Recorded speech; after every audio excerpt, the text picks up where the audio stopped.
এরপরে আমার আল্লাহ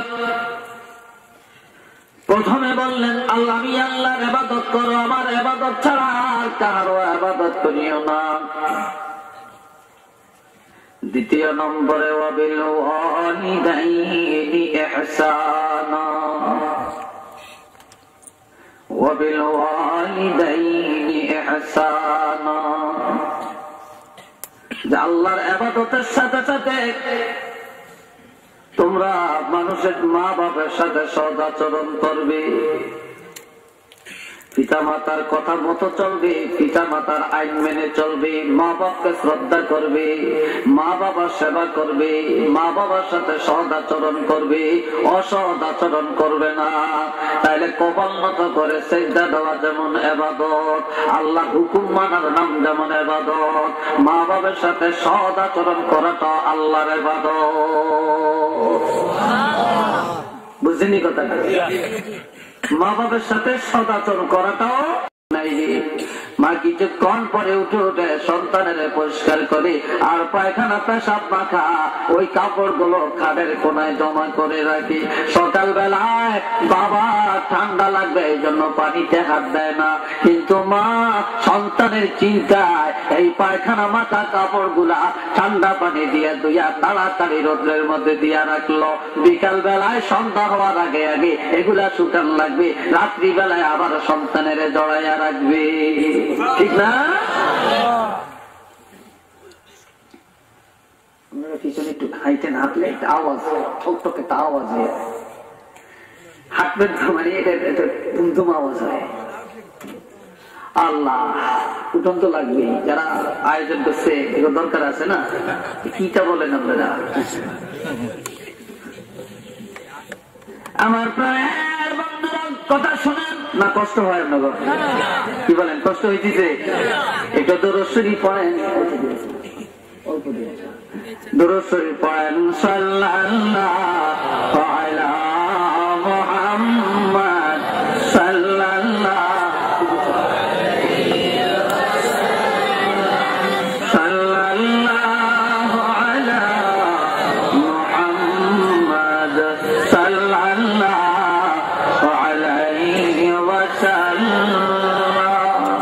আলহামদুলিল্লাহ।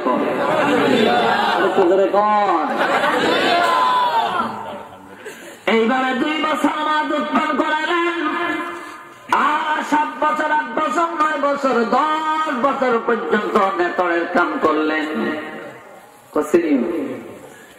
কাজে আমার আল্লাহ আমার নবী বলেন, যেই মা নেতরের কাজ করলো, যেই মা তোমারে দুধ পান করাইল, এমন মার কলিজায় দ্বিতীয়বার আঘাত দিও না রে। এমন মার সাথে বেয়াদবি করিও না। এমন মা বাবার সাথে সৎ আচরণ করবে। এমন মা খুশি হয়ে গেলে, এমন বাবা খুশি হয়ে গেলে আমার আল্লাহ খুশি হইয়া তোমার জন্য জান্নাতের দরজা খুলিয়ে দিবে।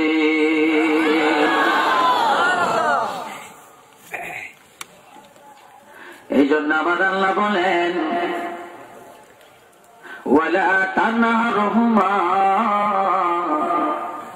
এদের মা বাবার সাথে সন্তানেরা কোনদিন ধমক দিয়া কথা বলিও না, জিক্রি দিয়া কথা বলিও না, চোখ রান্নায়া কথা বলিও না, মেজাজ দেখাইয়া কথা বলিও না। আর তোমার এমন দুঃখের কথা প্রকাশ করিও না যেই দুঃখের কথা শুনলে তারাও দুঃখ পাবে।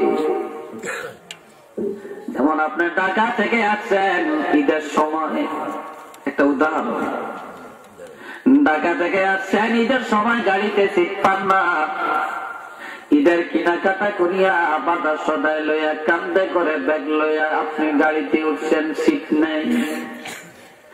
ঢাকা থেকে আপনি যখন সিলেট আসলেন, গাড়ির হ্যান্ডেলে ধরে দাঁড়াইয়া দাঁড়াইয়া আস্তে আস্তে পাও ব্যথা হয়ে গেল, সিনা ব্যথা হয়ে গেল, ঘাড় ব্যথা হয়ে গেল।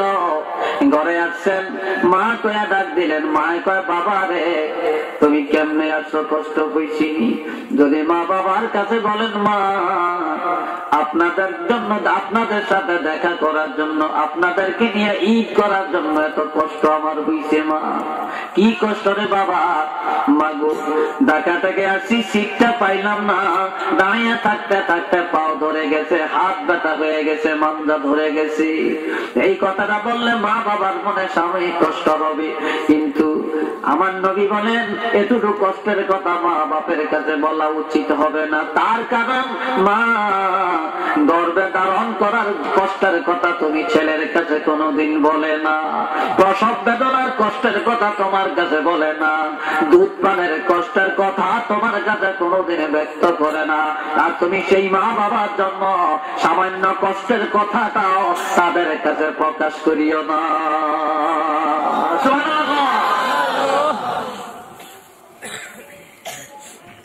ওয়ালা তানহারহুমা, তাদের সাথে ধমক দিয়া কথা বলিও না। ওয়াকুল লাহুমা কাওলান কারীমা, তাদের সাথে ভদ্রচিত ভাষায় কথা বলবে, নম্রভাবে কথা বলবে, শালীনতার সাথে কথা বলবে, ঠান্ডা মেজাজে কথা বলবে, অর্থাৎ সম্মান দিয়া কথা বলবে। কি দিয়া? সম্মান দিয়া কথা বলবে। অসম্মানের সাথে কোনো কথা বলবে না, ভদ্রভাবে কথা বলবে, অভদ্রভাবে কথা বলবে না, নরম মেজাজে কথা বলবে, গরম মেজাজে বলবে না। আর কি করবে? ঘরে আসিয়া মা কই আগে ডাক্তার দিবা, আব্বু কয়া ডাক্তার দিবা, মা বাবার কলিজাটা বড় হয়ে যাবে। বহু ছেলেরা আছে মারে মা কয় না, বাবারে বাপ ডাকে না, শ্বশুর শাশুড়িরে বড় মজা কইরা ডাকে, আবার মুখ বোলা মহিলারে মা ডাকে, মুখ বোলা মানুষের বাপ ডাকে। বন্ধুরা আমার নিজের মার খবর নেই না, দেখা যায় স্বার্থ হাসিলের জন্য আরেকজনের জন্য কমলা নেয়, আপেল নেয়, তারপরে বন্ধুর মার জন্য কাপড় নিয়ে যায়। ঈদের সময় মার জন্য একটা কাপড় কিনে না, মাকে একটু আঙ্গুরও খাওয়ায় না। আপনি যদি বাজারে গেলেন, বাজারে 1000 টাকার বাজার করলেন, 1000 টাকা নিয়ে বাজার করতে গেলেন, 900 টাকার বাজার করলেন, এখন হাত দিয়ে দেখেন পকেটে 100 টাকা এখনো আছে।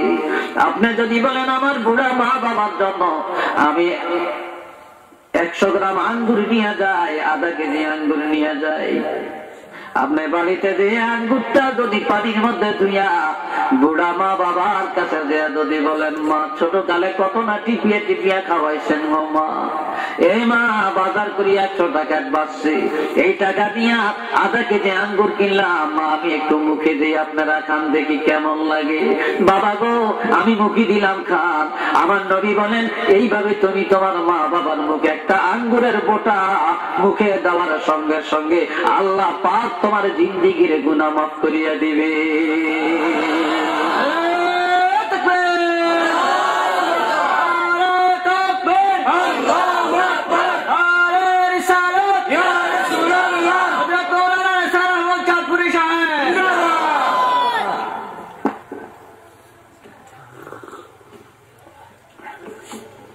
আল্লাহ আমার বাবাজির জন্য আল্লাহ বলেন ওয়াকুল লাহুমা কাওলান কারীমা।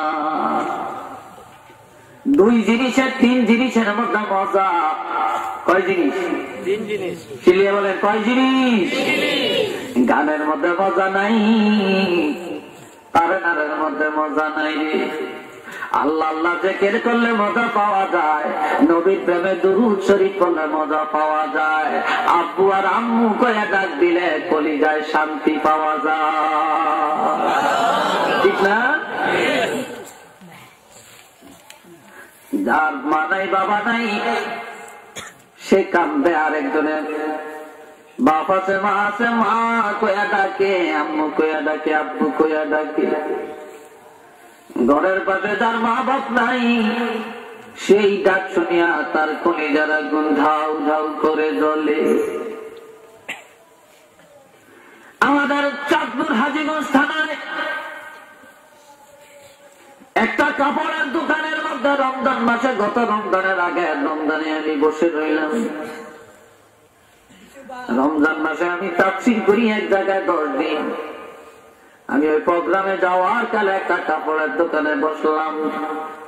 একটা লোক তার মার জন্য একটা শাড়ি কাপড় কিনছে, বাবার জন্য একটা লুঙ্গি কিনছে, একটা গেঞ্জি কিনছে। এই ওনার বয়সের মতো বা ওনার বয়সের মতো একটা যুবক 35-40 বছর বয়সী, সেটা দেখিয়া পাটা দাঁড়াইয়া চোখের পানি পালাইয়া পালাইয়া বিনাইয়া বিনাইয়া কান্দে। জিজ্ঞাসা করি, বাইরে তুমি কাঁদো কেন?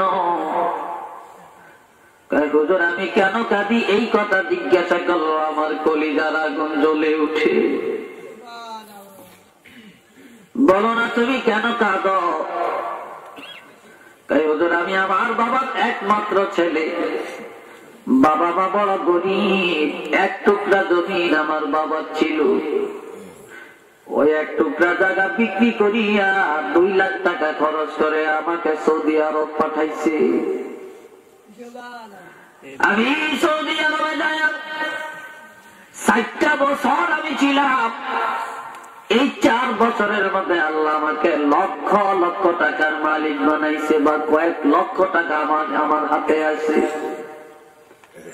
কিন্তু আমার কপাল এত খারাপ, আমি 4 বছরের মধ্যে আমার মারেও হারাইলাম, বাবাকেও হারাইলাম। বাড়ি এসে মাও পাই না, বাবা পাই না। যখন আমার পকেটে টাকা ছিল না, কিছু কিনে দিতে পারি না, মনের মতো একটা পোশাক কিনে দিতে পারি না, শীতকালে ভালো একটা চাদর গায়ে দেখাইতে পারি না, একটা জাম্পার কিনে দিতে পারি না, 1 তোলা আঙ্গুর খাওয়ানোর ক্ষমতা আমার ছিল না। তখন আমার মা বাপ ছিল। আর এখন আমার টাকার অভাব নাই, যেমনে চাইছে তেমনি মা বাপের চাহিদা পুরা করতে পারতাম। আমি এত বদনসিব হয়ে গেলাম, আমি বাড়ি এসে আমার মাও পাই না, বাপও পাই না। আমার পাশে আমার ভাই মার জন্য কাপড় কিনলো, বাবার জন্য কাপড় কিনলো, আর আমি এই সিনারিটা দেখিয়া আমার কলিজার আগুন জ্বলতে শুরু করে দিল। আজকে যদি আমার মা বাপ থাকতো, আমিও তো আমার মা বাবার জন্য এইভাবে কিনতাম। যাদের ঘরে মা বাপ আছে, মা কয়া ডাক দিলে কলিজার আগুন নিভে যায়, আব্বু বলে ডাক দিলে কলিজার আগুন নিভে যায়। যার ঘরে মা বাপ নাই, তার কলিজার আগুন ধাউ ধাউ কইরা জ্বলতে শুরু করিয়া দেয়। এই জন্য আমার আল্লাহ বলেন, ওয়াকুল লাহুমা কাওলান কারীমা। মা বাবার সাথে বেয়াদবি করিও না, মা বাবার সাথে সদাচরণ করো, সৎভাবে কথা বলো, ভদ্রভাবে কথা বলো, ইজ্জত দিয়া কথা বলো, চিল্লিয়া বলুন না সুবহানাল্লাহ।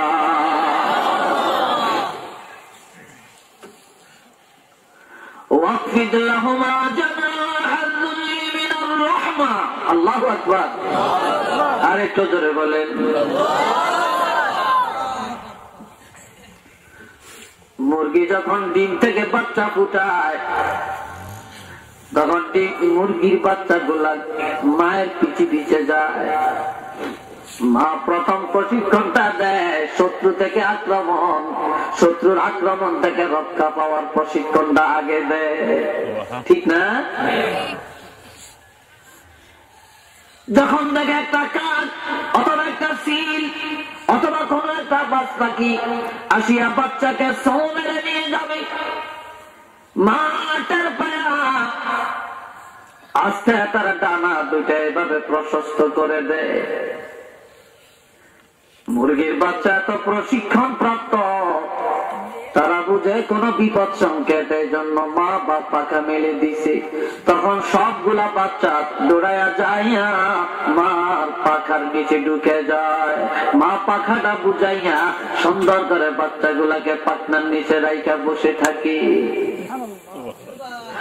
কোন কারণে কাক যদি একটা বাচ্চা নিয়ে যায়, মা এক ধরে পানিতে পড়ে, আর এক ধরে গাছের মধ্যে উঠে, আর এক ধরে দৌড়াদৌড়ি পাগলিনীর মতো করে। মা বাপ যখন বুড়া হয়ে যাবে, তখন তোমরা এইভাবে তোমাদের দয়ার ডানা তাদের জন্য মিলে দিবে, দয়ার হাত তাদের প্রতি বাড়াবে। আর তোমাদের দয়ার হাত দিয়া তোমাদের মা বাবাকে তোমরা লালন পালন করবে। কেননা তারা যখন বুড়া হয়ে যাবে, বুড়া হয়ে গেলে ছোট বাচ্চার মতো হয়ে যাবে, তখন মা বাবার সেবা যেইভাবে করা সেইভাবে করবে।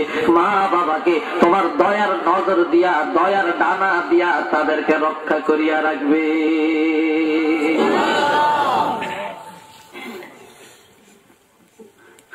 আর মা বাবার জন্য 5 ওয়াক্ত নামাজের পরে ইসালে সওয়াব করবা। কি করবা? 5 ওয়াক্ত নামাজের পরে তাদের জন্য ইসালে সওয়াব করবা। আর তাদের জন্য সবসময় আল্লাহর কাছে বলবে ওয়াকুর রাব্বির আমহুমা কামা রাব্বায়ানি সগীরা, রাব্বির আমহুমা কামা রাব্বায়ানি সগীরা। আল্লাহর কাছে এই কথা বলো, হে আমাদের রব ও আমাদের আল্লাহ, ইরহামহুমা, আল্লাহ তাদেরকে দয়া করেন, অনুগ্রহ করেন, মায়া করেন। কামা রাব্বায়ানি সগীরা, শিশুকালে আমাদের মা বাপ যেভাবে আমাদেরকে লালন পালন করেছেন, মায়া দয়া করেছেন, আল্লাহ তেমনি ভাবে আমাদের মা বাপকে আপনি মায়া নজর দিয়া লালন পালন করেন, তাদেরকে মায়া করেন, দয়া করেন, ক্ষমা করেন। সুবহানাল্লাহ। যার ঘরে মা বাবা আছে রে, বাইতুল্লাহ শরীফ তার ঘরের মধ্যে আছে।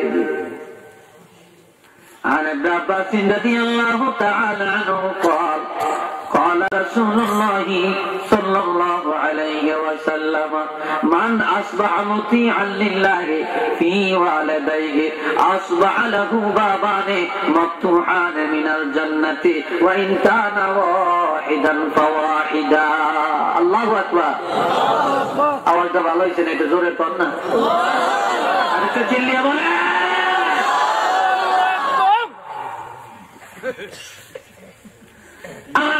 বলেন যে সন্তান মা বাপ বুড়া হয়ে গেলে রে, আল্লাহর সন্তুষ্টি অর্জনের জন্য মা বাপের খেদমতের মধ্যে সারা রাত কাটাইয়া দেয়। যে সন্তান মা বাবা যে খুশির জন্য বা যে মা বাপ সন্তানের উপরে রাজি খুশি হইয়া রাতটা কাটাইয়া দেয়, সকাল হওয়ার সাথে সাথে আবার সন্তানের উপরে রাজি খুশি থাকিয়া ঘুম থেকে জাগে, ঘুম থেকে জাগার সাথে সাথে আল্লাহ ওই সন্তানের জন্য 2টা জান্নাতের দরজা খুলে দেয়। যদি 2 জনের একজন রাজি থাকেন, একটা জান্নাতের দরজা আল্লাহ খুলে দেন। আর যে সন্তানের উপর মা বাপ বেজার, ঘরে যায় তাদের মন খুশি করলো না, খোঁজ খবর নিল না, সারা রাত মা বাপ কষ্টে কাটাইলো, সকালে ঘুম থেকে জাগিয়ে মনের কষ্ট নিয়ে ঘুম থেকে জাগলো, সকাল হওয়ার সাথে সাথে আল্লাহ পাক ওই সন্তানের জন্য 2টা জাহান্নামের দরজা খুলে দেন। যদি মা বাপ 2 জনের একজন নারাজ থাকেন, একটা জাহান্নামের দরজা আল্লাহ খুলে দেন। এক ব্যক্তি বলে ইয়া রাসূলুল্লাহ, মা বাপ যদি জুলুম করে, এই অবস্থায় সন্তান জুলুম করলে গুনাহ হবে কিনা? আল্লাহ হাবিব বলেন মা বাপ জুলুম করলো, মা বাপ জুলুম করলো, মা বাপ জুলুম করলো, সন্তান মা বাপের সাথে জুলুম করতে পারবে না। সুবহানাল্লাহ।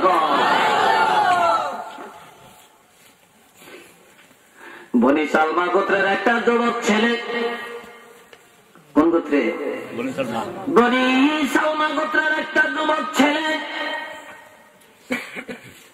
এই যুবকটা কাঁদতে কাঁদতে আল্লাহর হাবিবের দরবারে আসছেন। কি তো হয়েছে? এই জায়গাতে 3-4 জন একসাথে উঠলো, কেমন দেখে জায়গাটা বলে? এরা মনে হয় এক গ্রুপ নাকি, এক দেশের এক গ্রুপ, একজনে গেলে পুরো গ্রুপ যাইতে। ভয় পাইব না? তাহলে মনে হয় ছোট ফতে কাটে ভয় আছে, আঙ্গুর ভয় নেই।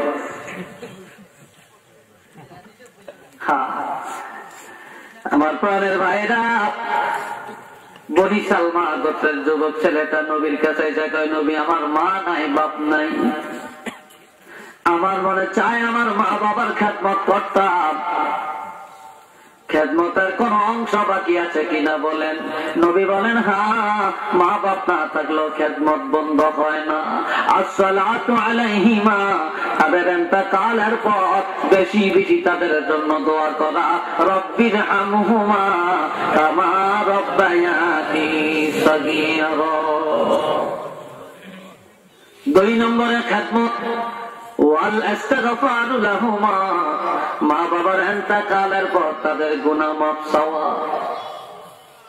3 নম্বরের খেদমত ওয়া ইনফাযু আহদিহিমা মিন বা'দিহিমা, তাদের ইন্তেকালের পরে তাদের ওসিয়ত পূর্ণ করা, ঋণ আদায় করে দেওয়া।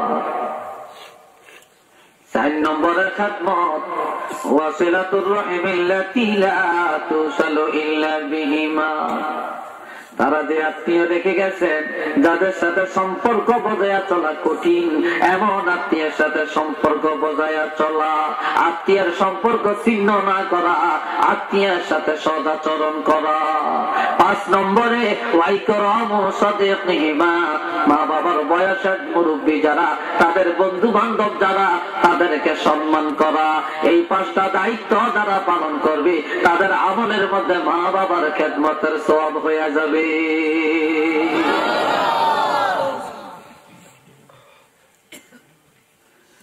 একজন যুবক নবীর কাছে যেমন, ইয়া রাসূলুল্লাহ ইন্নী আসাবতু যামবান আযীমা, নবী গো আমি বিশাল অন্যায় করেছি, ক্ষমার জন্য কোন তওবা আছে কিনা? নবী বলেন, ওয়াহাল্লাকা মিন আবি, তোমার বাপ আসেনি? ক্বালা লা, যুবক বলে, না আমার বাপ নাই। ওয়াহাল্লাকা মিন উম্মিন, তোমার মা আছেনি? ক্বালা লা, নবী গো আমার মাও নাই। ওয়াহাল্লাকা মিন খালাতিন, তোমার একজন খালা আম্মা আছেননি? আমার মা নাই বাবা নাই, তবে আমার মার বোন একজন খালা আম্মা এখনো আছেন। নবী বলেন, যাও তোমার খালা আম্মার একটু মা কইয়া ডাক দাও, খালা আম্মার জন্য কিছু হাদিয়া নিয়ে যাও, খালা আম্মার কাছে বইয়া খালা আম্মা কইয়া ডাক দাও, খালা আম্মার সাথে একটু দোয়া চাও। তোমার খালা আম্মা তোমার আচরণে খুশি হয়ে গেলে, তোমার খালা আম্মা তোমার জন্য দোয়া করলে, আল্লাহ পাক তোমার গুনাহ খাতাগুলো মাফ করিয়া দিবে।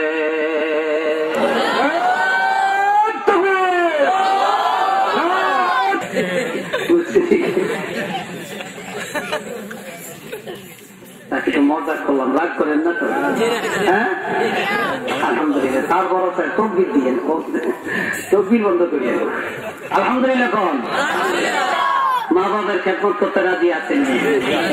যেরকম রাজি আছেন? মা বাবার সেবা করতে রাজি আছেন?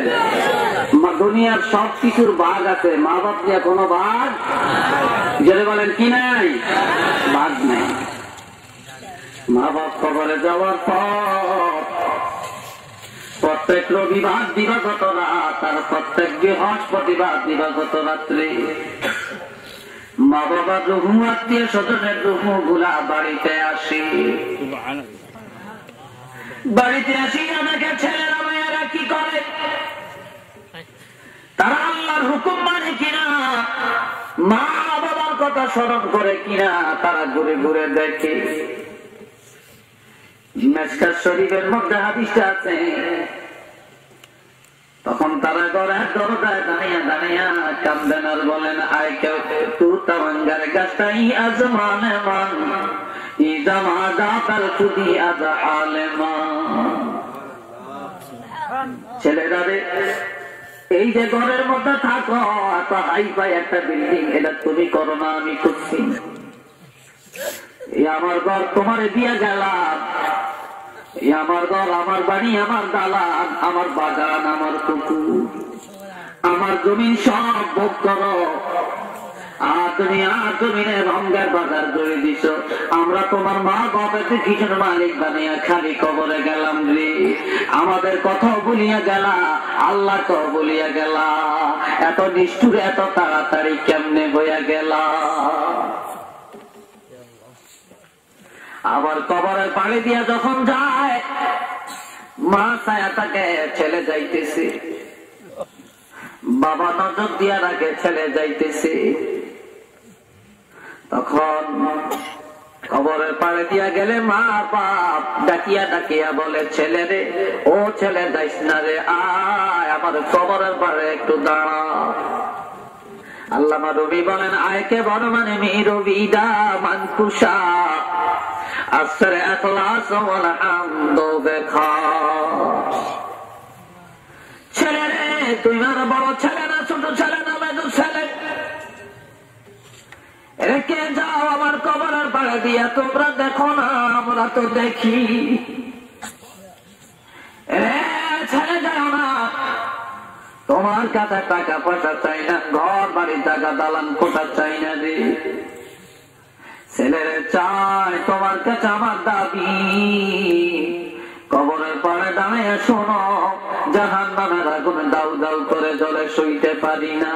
ছেলেরা তোমাদের কাছে আবদার, কবরের পাড়ে দাঁড়াইয়া দাঁড়াইয়া আল্লাহর কোরআন শরীফ থেকে সূরা ফাতিহা পড়িয়া আর সূরা ইখলাস পড়িয়া আমাদের জন্য একটু দুইটা হাত আল্লাহর দরবারে বাড়াইয়া নাজাতের ব্যবস্থাটা করিয়া যাও।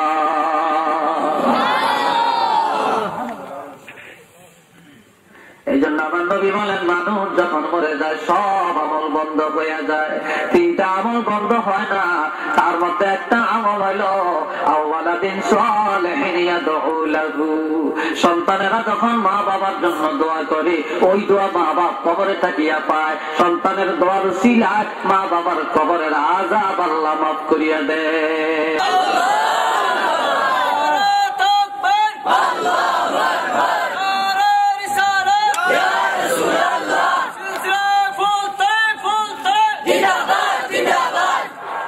আল্লাহ কবুল করেন, সবাই বলেন আমিন। তাহলে আমরা সন্তানের জন্য জীবন কুরবানি দেয়, কত না খায়া থাকে, কত রৌদ্রে শুকায়, কত মেঘের মধ্যে ভিজে, কত বিদেশ পড়ে থাকে শুধু সন্তানের প্রতিষ্ঠিত করার জন্য। এমন বাবার কলিজায় আঘাত দিও না।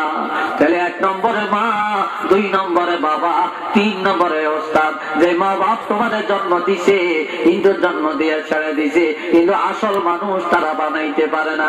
যে ওস্তাদ তোমাদের কোরআনের তালিম দিল, যে ওস্তাদ তোমাদের যোগ বিয়োগ শিখাইলো, যে ওস্তাদ তোমাদের সরসরিয়া ক খ শিখাইলো, যে ওস্তাদ তোমাদের মানুষ বানাইলো, এমন ওস্তাদের কলিজায় আঘাত দিও না, এমন ওস্তাদের বদনাম করিও না, এমন ওস্তাদের মনে আঘাত দিয়া যাইও না।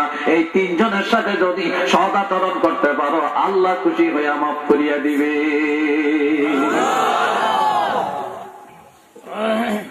আর ওস্তাদের বদনাম করিও না। কখন ওস্তাদ যেই হোক, স্কুলের হোক আর কলেজের হোক আর মাদ্রাসার ওস্তাদ হোক, শিকায়েত কুনার হার কে ওস্তাদরা গ্রেফতার বাসুদ বালা চারে বা। নাউজুবিল্লাহ কোন কে ওস্তাদের বদনাম যদি করো, ওস্তাদের সাথে বেয়াদবি করে, ওস্তাদের মনে ব্যথা দেয়, তার 4টা বিপদ আছে। জোরে বলেন কয়টা বিপদ? আরো জোরে বলেন কয়টা? একে আকে আল মাসফাদা মাসকুনাত। 1 নম্বরে সেই দুনিয়াতে যত জ্ঞান অর্জন করবে, একদিক দিয়ে জ্ঞান শিখবে, আরেক দিক দিয়ে ভুলিয়া যাবে, তার জ্ঞান দ্বারা তার উপকার আসবে না। দিগার তঙ্গের রুজিব দুনিয়া সাওয়াত। সে দুনিয়াতে যত রুজি করবে, তার রুজির মধ্যে কোনো বরকত হবে না। নাউজুবিল্লাহ কোন। 3 নম্বরে সিয়াম আকে মিরাদে বাওয়াতে যাওয়া। ওস্তাদের মনে ব্যথা হলে, মা বাবার মনে ব্যথা হলে জওয়ানি অবস্থায় মৃত্যুবরণ করবে। নাউজুবিল্লাহ কোন। 4 নম্বরে চাহারাম যে দুনিয়া দাওয়া দেবে ঈমান। যে ওস্তাদের সাথে বেয়াদবি করলো, আর যে ওস্তাদের সাথে বেয়াদবি করলো, মা বাবার সাথে বেয়াদবি করলো, এই লোকটা ঈমান নিয়ে কবরে যাবে না। আল্লাহ না করুক সে বেঈমান হইয়া কবরে যাইতে পারে। চিল্লিয়া বলেন একটু নাউজুবিল্লাহ।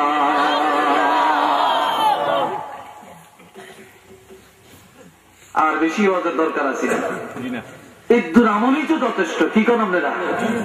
আল্লাহ কবুল করেন, সবাই বলেন আমিন। আরেকটা জনে বলেন আমিন।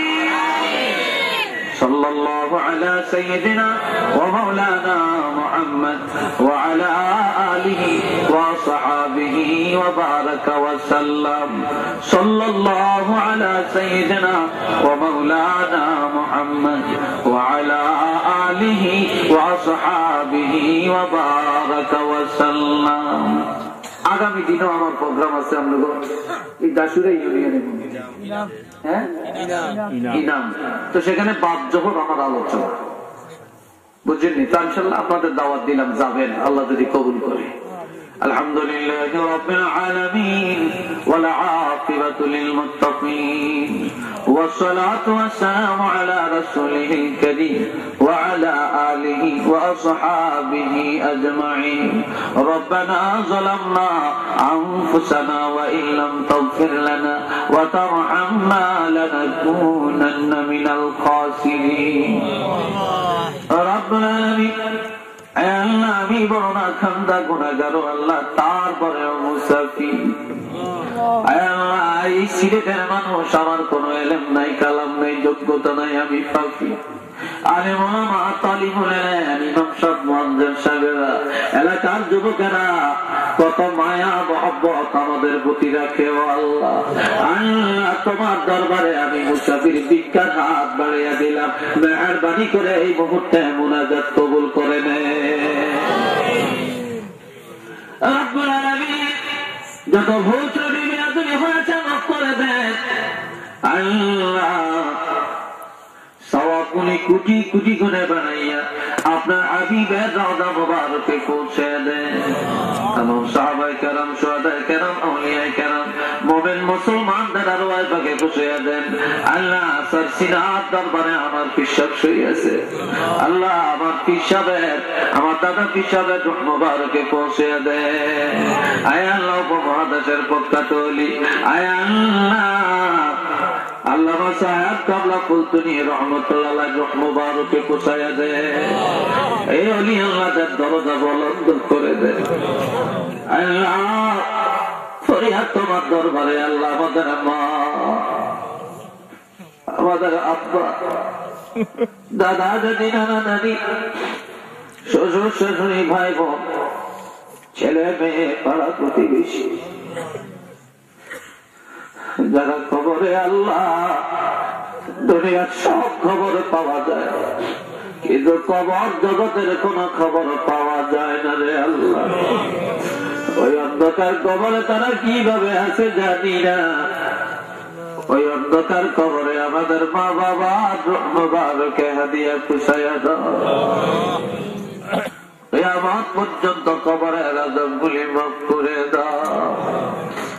মাইকের আওয়াজ যতটুকু যায় এর মাঝে যারা কবরে আল্লাহ প্রত্যেকের মাফ করে দাও। গুনাহগার আমার আব্বা আম্মা দুইজনেই কবরে গো আল্লাহ। আল্লাহ, আমি সিলেটে মাহফিলে আসতাম, আবার আমি বাড়িতে কখন যাব, আমার মা ঘরের দরজায় এসে বসে থাকতেন, আর এখন বাড়ি গেলে ঘরের দরজায় মাকে দেখা যায়। রাতটা যত গভীর হয় দুনিয়ার সব ঘুমায়, কিন্তু সন্তান কেন বাড়ি আসে না? এই জন্য দরজা খুলে মা দরজায় বসে থাকে। এমন মা অনেকের কবরে আল্লাহ, সন্তান বিদেশ থেকে আসবে, বাবার ঘুম নাই, এয়ারপোর্ট দেয়া বাবা বসে থাকে, বাস স্টেশনে দেয়া বাবা দাঁড়িয়ে থাকে, লঞ্চ ঘাটে গিয়া বাবা মা দাঁড়িয়ে থাকে। এমন বাবা যান অনেকের কবরে আল্লাহ, ওই মা বাবা রূহ মুবারকে হাদিয়া খুশায়া দে আল্লাহ। আমাদের আব্বা আমার কবর জান্নাতের বাগান বানিয়ে দেন আল্লাহ। আল্লাহ, ফরিয়াদ তোমার দরবারে আল্লাহ, আমরা গুনাহগার, জীবনের তামাম গুনাহগুলি মাফ করে দে।